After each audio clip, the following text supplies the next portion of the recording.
You're answering various things, yeah. Yeah. It's all good. Oh my God, his beard's gotten huge. It has, right? It's bigger. All right. Are we ready to roll? Tonight's talk is going to be don't let life get you down, anxiety and depression. So we're going to look at different facets of what's going to be driving anxiety and depression. How does it happen? We can look at neurological, and I'm also going to look definitely at facets that play into it and the cycle and how it actually progresses. So that being said, I want to thank you for being here both in person and online. For those people who did come in person, they actually get preferential treatment. What does that mean? Well, it means that we're on our expansion cycle. That's when we're expanding our want to help more people get checked. Not get care, but get checked to see how healthy they are, to see how well they're doing. So during our expansion cycle, when people come in and they stay at, or they come in for the talk, they actually get tickets and get entered into the raffle. Now, when you win the raffle, it's a $300 gift certificate to REI and a spa basket for like foot bath and different essential oils and stuff. So basically what I'm saying is if you come in, you get entered into the raffle because you get 15 tickets just for showing up. If you played the prizes, you know you don't get 15 tickets for most of the prizes that you play. We also are doing a spring clean out. So that means if you bring any garments in that are lightly used or new or food, we're going to be donating them to the Denver Rescue Mission. So my hope and my prayer is, can you please bring in food or garments? Now for them, what do they get for the garments and food, Brooke? Do you know? They get tickets per item. So you're going to get tickets per item. Outlined in office. And it's outlined in office. Give me a general overview, like how many tickets per what?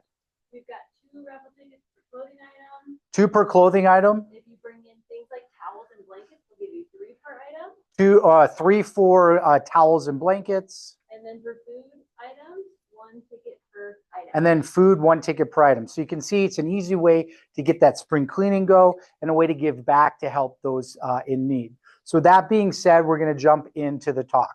So we're going to be talking about anxiety and depression. Now, my question is, have you, a family member or a friend, ever woken up and still been tired? Yes. So the answer from the crowd is yes, we've had that before. So that being said, we have to ask ourselves, what's going on here? Why are we in this state? Are we somebody who's continually grinding our teeth?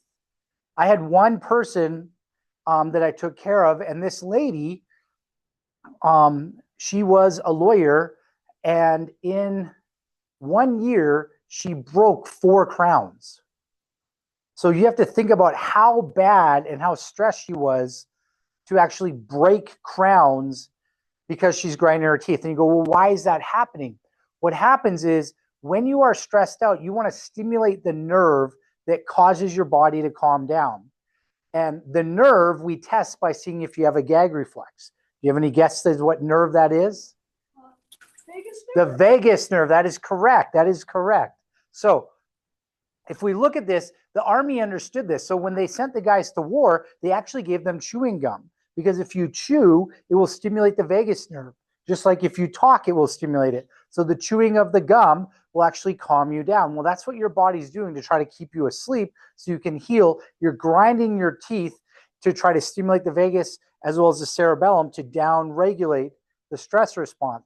But if you're really, really, really stressed, you'll overstimulate and you can actually grind your teeth away. So that's what was happening with this one lady. So have we woke up tired? Yes. Then that's telling us we have an underlying stress response going on. What we need to understand is our brain learns patterns of how to protect you. That's what it's doing. It's not that you're a bad person. It's not that everything is wrong. It's your brain has learned these patterns to protect you. And what we also want to understand is once we've learned these patterns, they don't go away.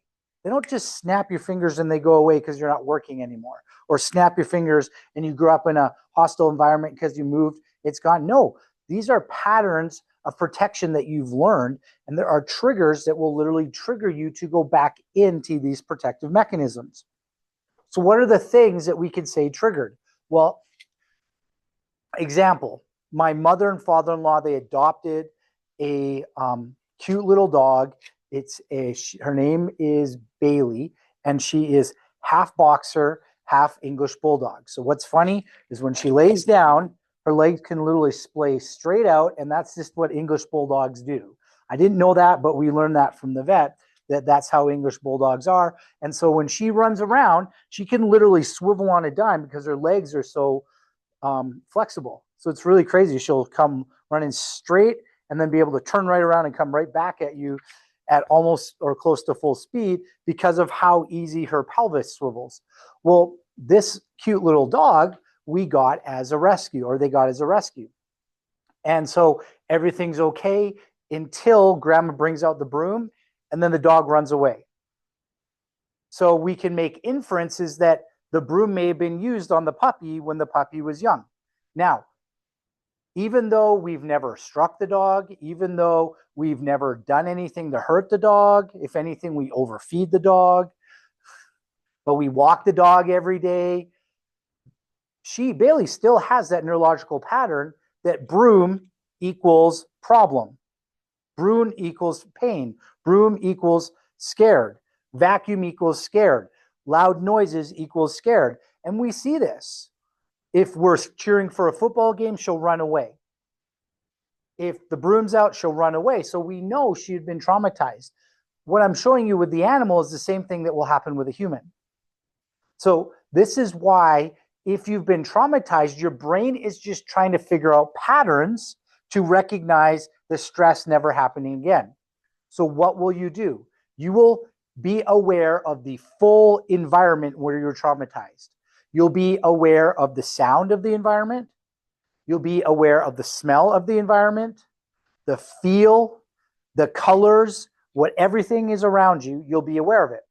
So what happens with these people?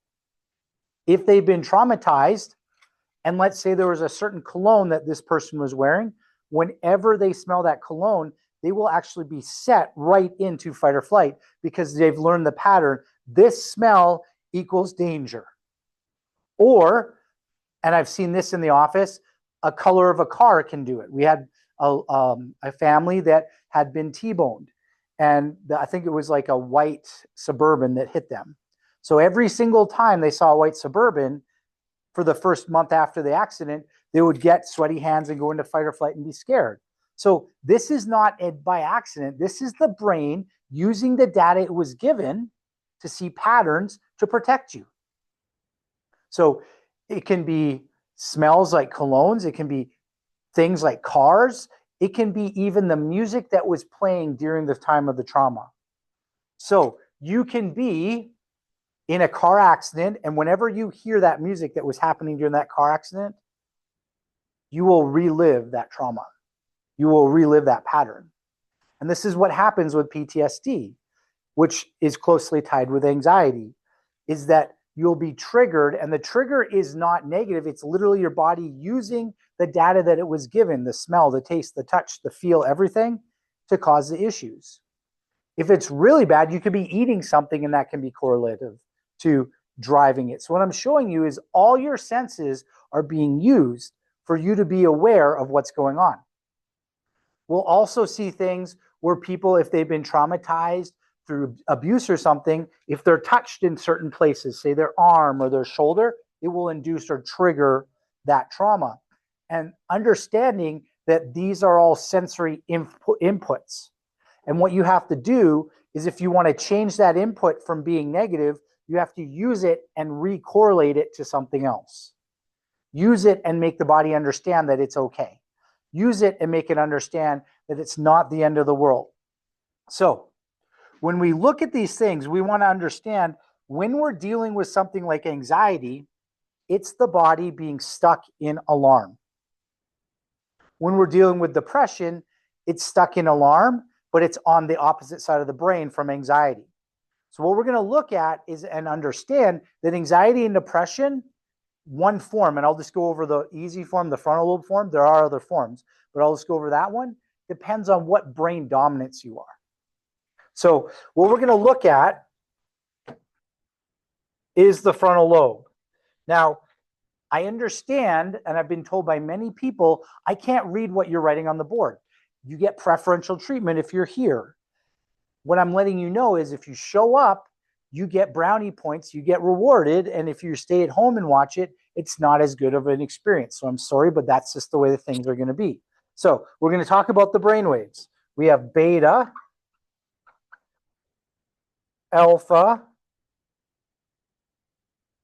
and theta. So if we look at beta, beta is a brain firing at 13 to 38 hertz. And when I say hertz, that means how quickly the brain makes a depolarization or shoots an electrical signal per second. So if we're looking at this, that means in beta, a neuron is firing up to 38 times per second. That's what beta means. It means how fast it's firing per second. Alpha is 8 to 12 hertz. That means the neuron or the connectivity of the neuron is firing between 8 to 12 times per second. And then theta is 3.5 to 7.99 hertz. So what we can see here, beta is fast, alpha still fast but slower, and then theta is really slow. Depending on which side of the brain you are, determines what you are more prone to. So what you're going to see is each frequency depends on what you're going to drive. So if you are a left brain dominant person and a right brain dominant person, we're going to look at the different frequencies and what it will actually drive. This is going to get a little complicated, but once you understand beta, then it's pretty easy after to figure that. So a left brain dominant person, when you have high beta, more beta, it's actually 15% difference. You have more beta on the left-hand side, you're going to get anxiety. So I'm going to write an A for anxiety and a D for depression. If you're a right brain dominant person, when you have more beta, you are going to get depression. So that's how it starts based on beta. Then what happens is it switches when you go to the lower frequencies. Alpha will then change, or anxiety will turn to depression on left brain dominant, and depression will change to anxiety on a right brain dominant. So you go, well, I'm a male, so I'm prone to anxiety. Not so clear as that. What we want to understand is that how you're perceiving the world is going to determine what you're dealing. So if you're left brain dominant and you're go, go, go, then you're really anxious, and then you slow down and get tired, then you get depression, depending on how your brain deals with it. If you're female and you're go, go, go, then you're more prone to depression, and then you slow down, then you're worried about anxiety. So it's not as simple as anxiety is always worrying about the future, depression is always worrying about the past. These are things that you may have heard. It's actually frequency generated and perception oriented. So this is how we look at it on the EEG when we look at the brain. And if the percentage difference, so the percent difference is greater than 15%, then those symptoms will show up. So again, anxiety is an A, depression is a D, and what we're going to look at is we're going to understand these symptoms will show up based on how you're perceiving the world. But now we're going to go past this, and we're going to start seeing how we live can induce these issues. So what we need to understand is we have the brain, and then we have the body, or I should probably put body. And we have the body, and it communicates through the nerve system. The brain will talk to the body, and the body will talk back to the brain. In chiropractic, this is called the safety pin cycle, or the normal complete cycle. And what it basically means is the brain can control the body, but the body can also control the brain through information. And it's a feedback and feed forward system. So what we need to understand is anxiety is not only neurological. Anxiety can be triggered and your perception can change based on what your body has learned is going on. So we're going to go through some different things that can trigger anxiety and depression. So we'll start with an easy one. Blood sugar. So if your blood sugar is too high, or if your blood sugar is too low, it can trigger anxiety and depression depending on which brain you have. So why does this happen? What organ uses, depending on the research, between 30 to 50% of the sugar in the body? The brain does. So if the brain, which is the most nutrient-rich using organ, has not enough, so if you say your blood sugar is hanging out at 70, the low end should be 85, that means you're starving the brain from having enough blood sugar. And what that will do is put your body in a state of anxiety. You will also get it from the other side of it because you need more sugar to be able to think correctly. So have we ever heard of being hangry? That's low blood sugar. That's all hangry is low blood sugar, and our brain goes, we can't function correctly. So understand that when the body is under a state of stress, it can either relax or go into fight or flight. What do you think it'll do if it's low blood sugar? Is it going to be relaxed or go into fight or flight? Fight or flight. Now, to trigger fight or flight, you have to turn on sympathetic tone. Sympathetic tone means go into fight or flight. But one of the triggers of doing that is that you will spike cortisol. And cortisol's job is to boost blood sugar, but it will also spike all the stress hormones with it. So you're telling me, doc, if I have low blood sugar and I chronically push cortisol, I'll go into fight or flight? That's exactly what I'm telling you. And you can get anxiety just because when you go into fight or flight, you're trying to protect yourself and your body is on more aware of a more alarming state. But I'm going to tell you the other side of this. What if your blood sugar is greater than 100? That's going to also trigger fight or flight because when your blood sugar is high, your sympathetic tone has to turn on to get you to start sucking sugar out of the system so you don't kill yourself by having too high of a blood sugar. So you will turn on fight or flight if it's too low, and you'll turn on fight or flight if it's too high. So let's just think about this with a little analogy. It's the three little bears.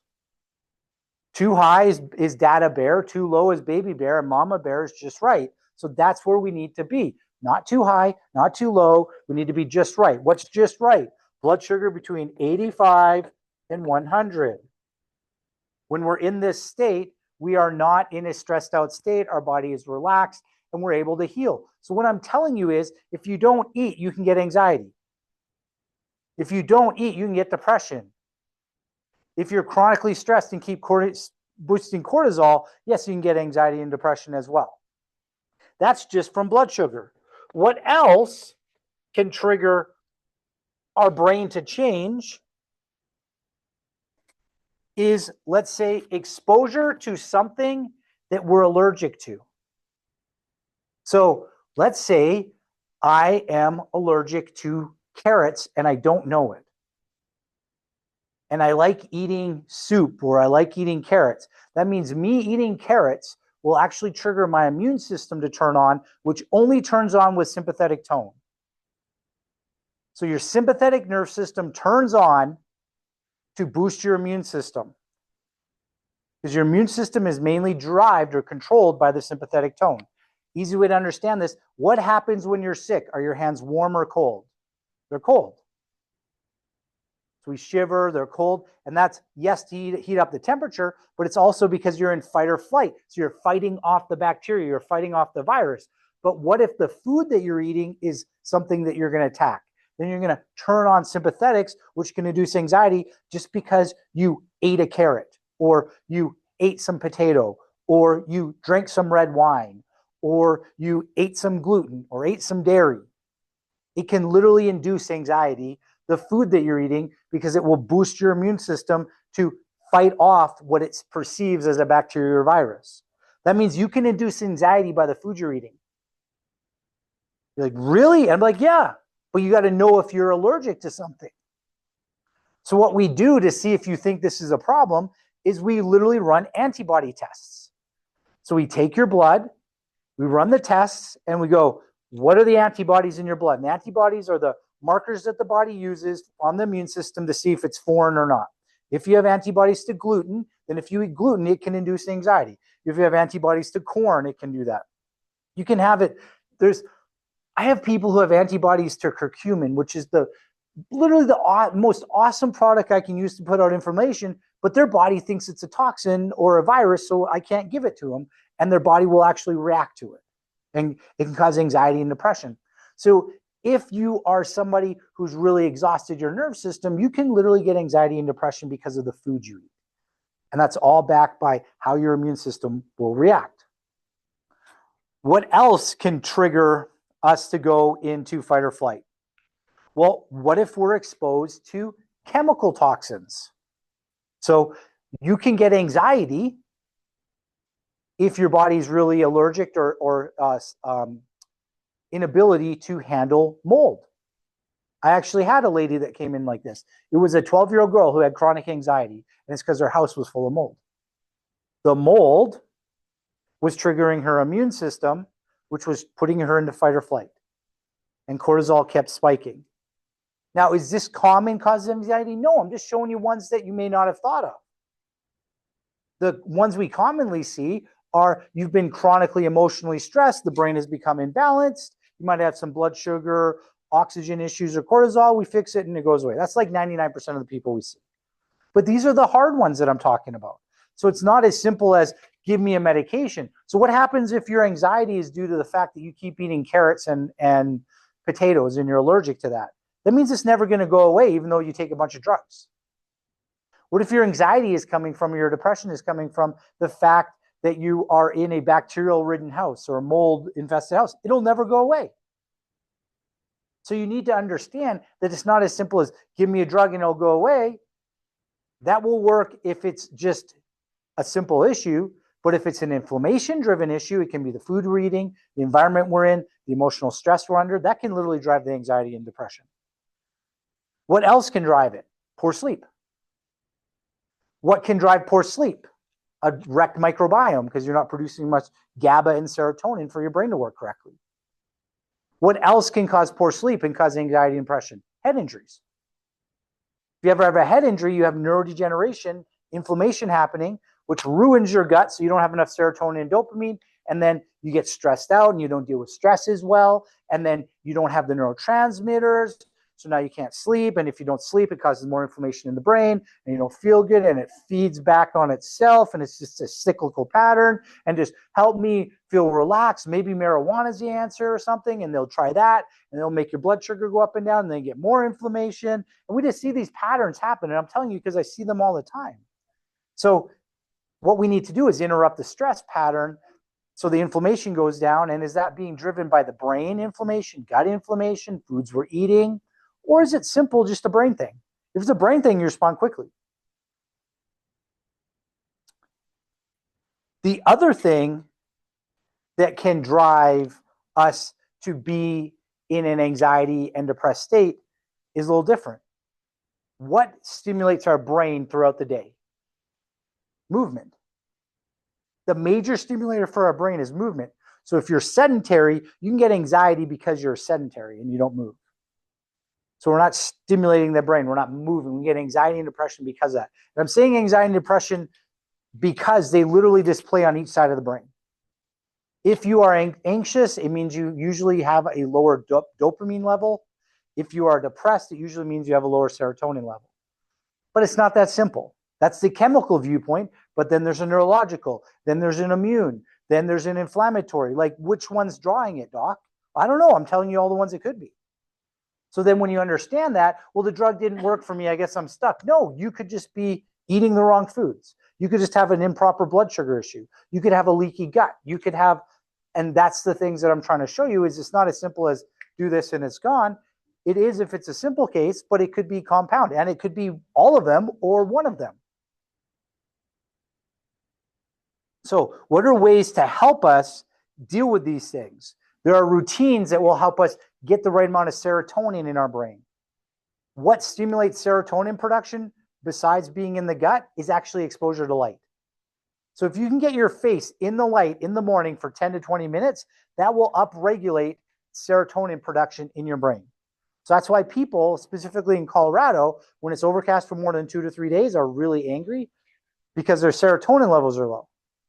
Because we're used to high amounts of sun. What else will increase our brain's ability to function? Movement. So let's move at least 10 to 20 minutes a day. That movement will stimulate the brain. The movement will help the brain actually function correctly. What are other ways to help you? There's things like belly breathing, diaphragmatic breathing. I got a bunch of other things we can go over, but I'm out of time, so I'm just going to go into my close. So my close is this. We're going to talk about a person that I took care of. The name I'm going to use is not true. And if you notice, all the people I talk about, their name is either Joe or Jane. And that's because none of the people I'm talking about's real name is Joe or Jane. So Joe, when he came in, he was in a state where I wish I would have seen him earlier. Joe's history consisted of this. He was a business owner. He had a couple hundred employees. He was really stressed out. And he loved playing tennis. He loved playing golf. He loved playing racquetball. He loved skiing. But what happened was Joe had played football as a child. So he had multiple head injuries.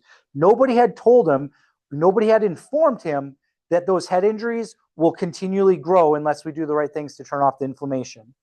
And we have those protocols here if you want to know them. It's Enterovite, it's short-chain fatty acids, it's omega-3s, it's glutathione, it's Neuroflam, it's laser. There's multiple things that we can do to turn off that inflammation. But if you don't fix it, it will keep growing. It's not, if I don't feel it, it's okay. It will literally keep growing and grow holes in your brain. And he had some anxiety. He didn't eat right all the time. And what I need you to understand is if your cerebellum starts getting weak, then you'll start having hip issues and you'll get low back pain because you're stuck, hunched over. And so what happened with Joe is he got talked into, his nephew was a surgeon, talked him into, well, we'll just do a low back surgery. And so, because he had low back pain, did multiple cortisol shots, didn't remove it. And that's because his problem was the fact that his cerebellum was weak. It wasn't a fact that the bones weren't fused or weren't aligned or any of those issues. So his brain couldn't perceive things correctly, so it became more sensitive. And he had a bunch of the vertebrae in his back fused. That means they literally cut things out and fuse them together. And this is where it gets sad with Joe, that is an extremely stressful event. So what happened to him is he got physically cut open. That's a big trauma. Chemically, he was given a bunch of drugs, and then he was emotionally stressed out. Within 3 months of him having that back surgery, he got ALS. So you need to understand the surgery literally stressed his body out to the point. He was already stressed out, but the surgery stressed him out more, and it induced an autoimmune disease. And what happened with Joe is by the time I got to see him, he was progressively decreasing in his ability to function. When I first saw him, he was on a walker, and he was told with ALS that he would only have 6 months to live. For Joe, we got 5 years for him. Now, knowing what we know now, I think we could have got even more. And that's awesome that we got that, but I wish I would have got him before he had the surgery that induced the ALS. So my hope and my prayer is can you be a help for me? Can you help me? And my hope is, can you tell me somewhere where we can share the message that the body can heal itself? My hope and my prayer is, can you please write it down, type it in, or email it to us? Where is a place that we can talk and share that the body has the power to heal itself, and share that the body does know how to heal itself? It just needs to be in the right place, so that we don't have more Joes from back surgeries, or we don't have more people with anxiety and depression and suicidal problems because of head injuries. We don't have more people getting hooked on opiates and drugs and heroin and different heavy meds because they aren't making the right decisions, because they don't know the body can heal themselves. So please think of one place, bring it in, and help us help the people you know. Thank you. Have a good night.